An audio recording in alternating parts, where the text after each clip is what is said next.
Olá, boa noite. Silêncio.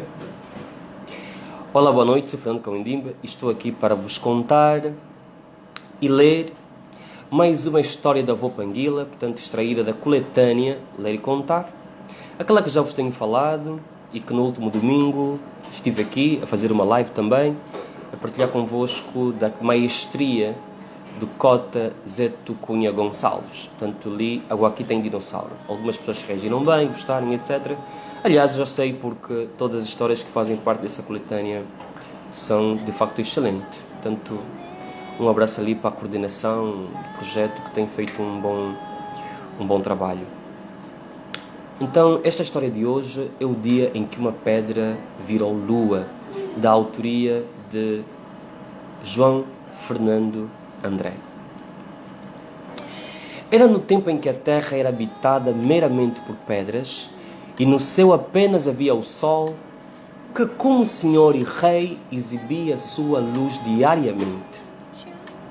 De vez em quando, o sol, cansado de brilhar no firmamento, descia até a terra e brincava, conversava e explicava às pedras como era o céu repleto de cometas, meteoroides e outros astros que lutavam para evidenciar o seu brilho, tentando até destroná-lo. Na terra havia uma pedra que, enquanto as outras brincavam juntas, ela simplesmente olhava ao céu e, atônita, indagava como é que o sol conseguia ter tanto brilho e poder. Certa vez em que deixou a terra, o sol, vendo aquela pedra ali sozinha, perguntou-lhe: "O que fazes aqui sozinha enquanto as tuas irmãs estão ali brincando?" Ela, admirada com a sua presença, ripostou: "Eu não gosto de brincar com as minhas irmãs. Gosto é de estar aqui, no meu cantinho, a pensar se nunca vou mudar a minha vida e me tornar brilhante como tu." O sol, sorrindo, disse-lhe: "Tu não tens a noção de como eu vivo. Eu não durmo, brilho de manhã para manhã, dou luz a todo o céu, a terra e aos outros planetas, e brilho até em zonas em que eu não conheço." A jovem pedra disse: "Eu queria ser como tu, brilhar todo dia e percorrer todo e qualquer canto do universo." O sol, sabendo que nunca poderia mesmo acontecer o que lhe iria propor, disse-lhe: "Vamos fazer um desafio. Olha, tu vês um modo de te encontrares comigo no céu, e se o conseguires, eu passarei a partilhar o meu brilho contigo. O que achas?" "Muito obrigada pelo desafio", respondeu-lhe ela. "Eu aceito e espero que, se um dia nos encontrarmos lá no céu, possas mesmo partilhar comigo o teu brilho." O sol, embebedado, um meio igual a facho que lhe indicava como lá chegar. Decorreram 100 mil milhões de anos, a pedra passou por várias metamorfoses, todavia, encontrar uma solução para conseguir realizar o seu desejo. Ainda não conseguira. Numa dada tarde, o sol, em gesto de abuso, espreitou a terra e de longe viu a pedra que, passados os 100 mil milhões de anos, já estava um pouco velha e disse: "Eu quero deixar a terra, mas por causa do nosso idoso desafio, não posso." "Desista disso, minha filha." A pedra repostou: "Não vou desistir. Eu sei que um dia me encontrarei aí contigo." O sol, ouvindo isso, fechou a porta do céu. A pedra chamou então as suas irmãs e contou para elas a proposta que o astro-rei lhe havia feito. A família, como a pele, ora está dividida, ora está junta. As irmãs Pedras decidiram ajudá-la a alcançar o seu desiderato e traçaram juntas um astucioso plano. Foi assim que numa das manhãs, em que na terra havia muito frio, uma das pedras pediu encarecidamente socorro aos corpos celestes. O Sol, para mostrar-lhes que era o astro-rei, e esquecendo o velho desafio que tinha feito a uma das pedras, pediu para que os outros astros não se aproximassem da terra, pois ele mesmo iria salvá-las com a sua quentura incessante. Vestiu a sua camisa, desceu a terra e deu uma agridoce quentura às pedras. Depois reuniu-as e despiu-se.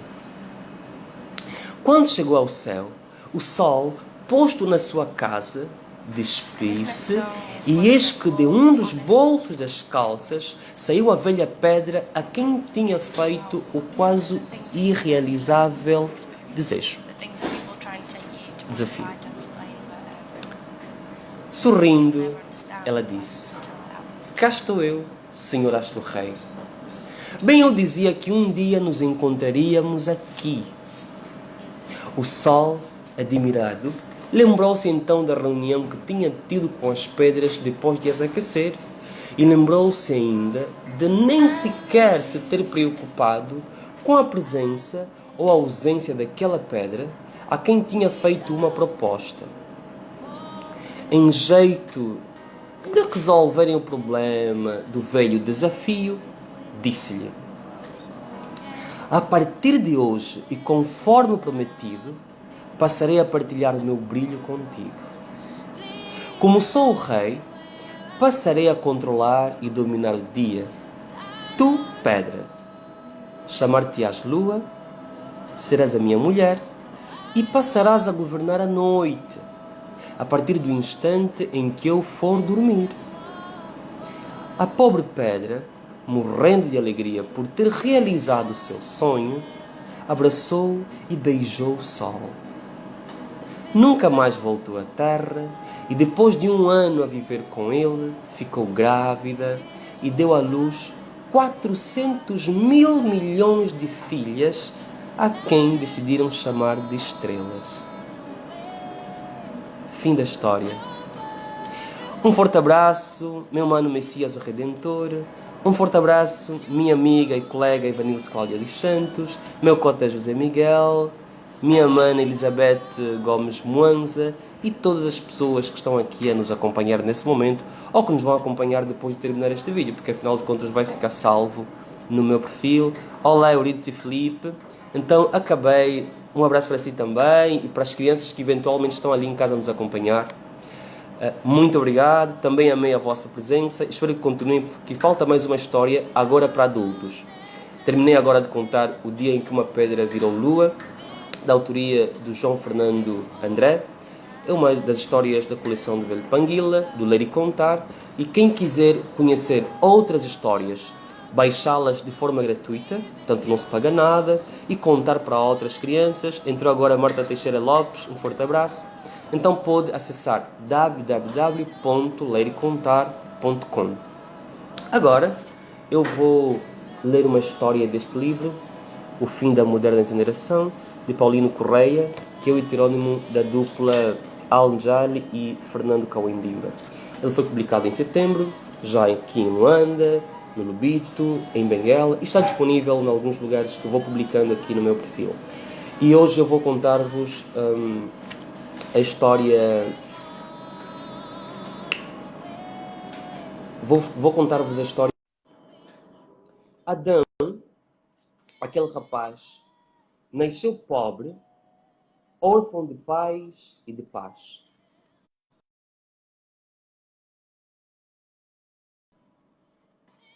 E quando se fizesse o ar para ele, resfolegaria com que pulmões e com que disposições? Que pena. Por pena, a natureza investiu e insistiu na sobrevivência do pequeno. A orfandade adotou no seu dia natal. Que mal.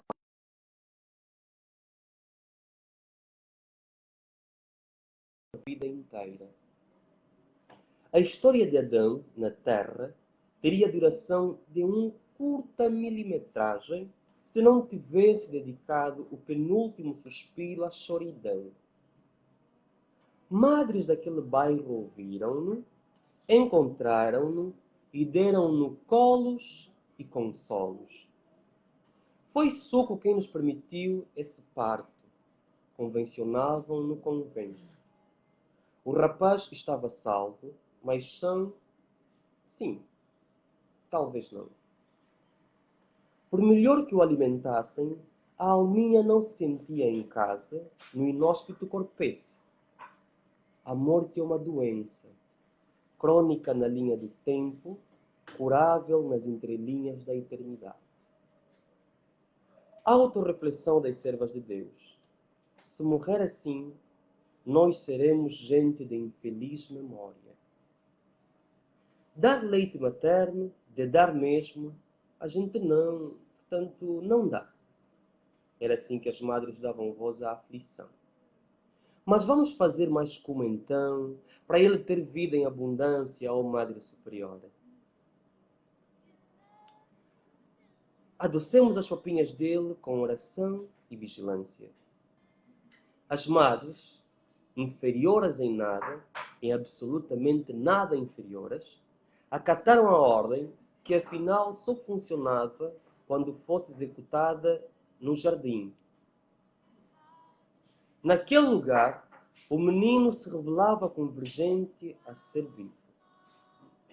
Enquanto o corpo e a mente de Adão cresciam,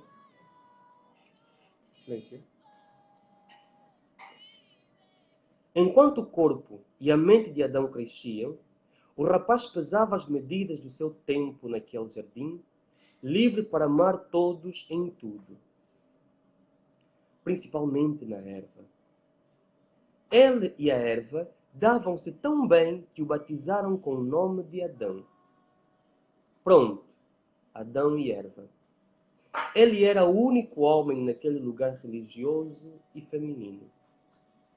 Se num lugar bonito há um fruto proibido, então está preenchido o principal critério para ser considerado paraíso.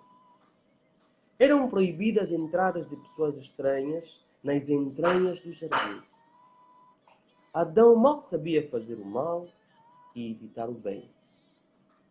O miúdo era uma planta, entre outras. Descobria e honrava as identidades de todas. Descobria e honrava as identidades de todas. Todos floresciam na humildade da unidade. Os rituais de iniciação e morte dos vegetais também eram com Adão. As secas vidas de folhas e flores eram por ele enterradas em cerimônias fúnebres dignas de choros e eternas saudades. As espécies não enterradas eram incineradas. O cheiro a fumo perfumava desde a cidade sem asfalto ao cidadão sem olfato. Por isso, sem demoras, aqueles aromas atraíram uma mulherzinha ao jardim, situado e sitiado no quintal das madres. Como entrou? Por amor, transformamos muros em pontes. Nem acredito. Estou na fonte do fumo. Quantos anos te chamas? Adão trocava uma pergunta por duas respostas, ainda que soasse absurda. Enquanto isso, evitava que a visão das madres esbarrasse com a miúda. Idade? Não sou mais criança. Meu nome é Evandra. A voz expressava o máximo de sentimento que cabia na sua máquina de amar ao próximo. Teu nome é quem? Adão, respondeu já contagiado. Vou-te chamar Eva. Está bom assim? Está bem bom, sim. Um jardim, um Adão, uma Eva, uma proibição de leve, kit quase completo. A rapariga fora atraída pelo fumo das plantas. Mal esperava ela encontrar o próprio fogo em formato humano.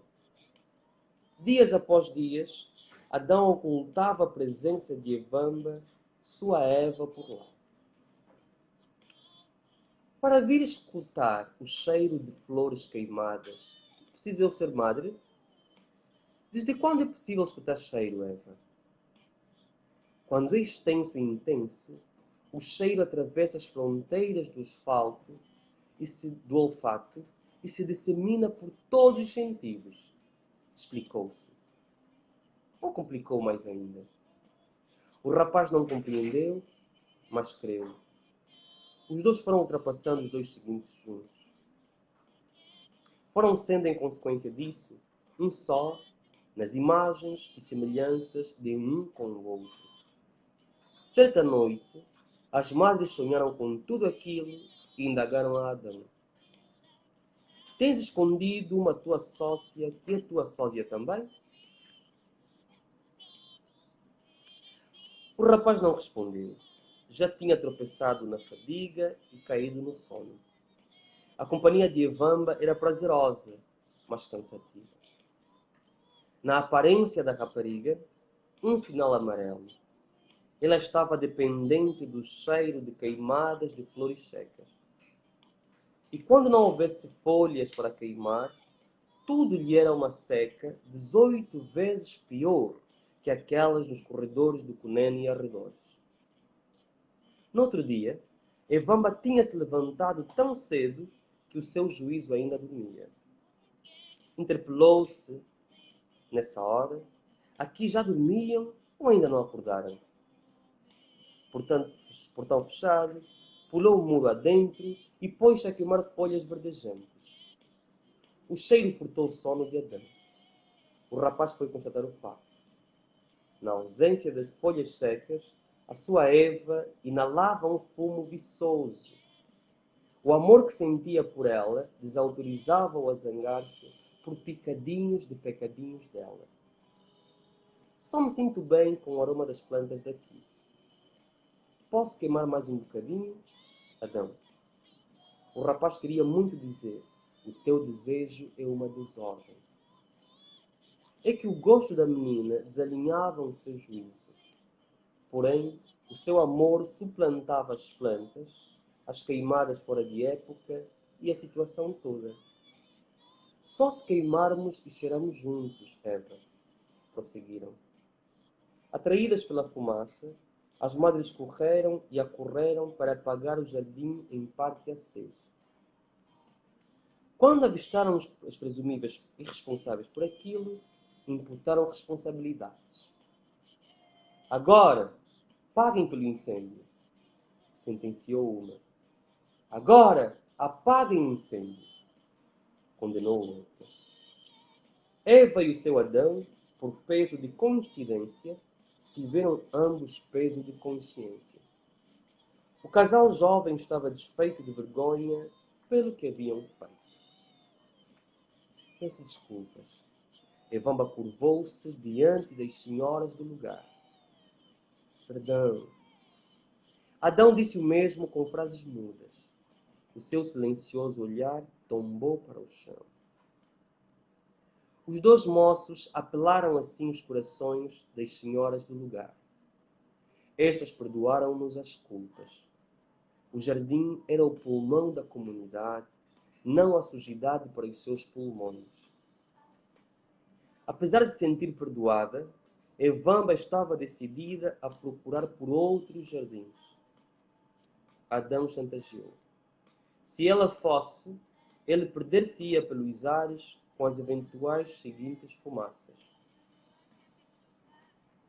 Não retrocederia ele e Eva quando a dupla já evoluíra a Adão e Eva, ameaçou a todos. Aquele lugar ressuscitava os jovens desde a sua meninice. As madres e Evamba queriam para o rapaz todo o bem e paz também. Amavam-no desde o princípio, segundo e seguindo os seus princípios. A reciprocidade condensava aquela rede de amor. O casalzinho tinha de aproveitar uma segunda chance. que respeitassem a dignidade do sacratíssimo lugar e as criaturas plantadas, ou melhor, implantadas nele. Deviam cuidar das plantas como se elas fossem os seus egos. Um pequeno bem, feito a todos os indivíduos, evita um mal bem grande feito a cada um. Aquele dia era um segundo princípio.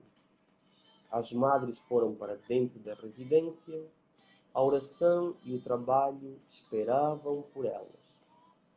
Adão e Evamba permaneceram no lugar, sussurrando um ao outro repetidas vezes. Eu me amo-te. Fim.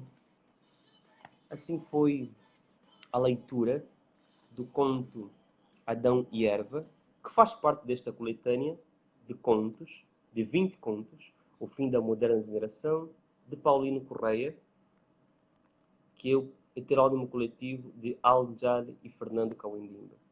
Bem, não vos roubo mais tempo, muito obrigado pela vossa assistência, pela vossa participação. Partilhem o vídeo para quem tiver chegado até aqui e este livro está disponível nas minhas redes sociais, tem os endereços e os contactos, ou pode mesmo contactar-me pelo chat. Muito obrigado, estamos juntos. Vamos ver se no domingo voltamos a estar aqui para mais uma contação de histórias. Uma infantil, a partir da coletânea Ler e Contar, e outra de adultos. Por enquanto estamos a consumir este livro, depois vamos ter outros muito bons, de preferência de literatura angolana, de literatura africana. Estamos juntos, cuidem-se, protejam-se. Abraços.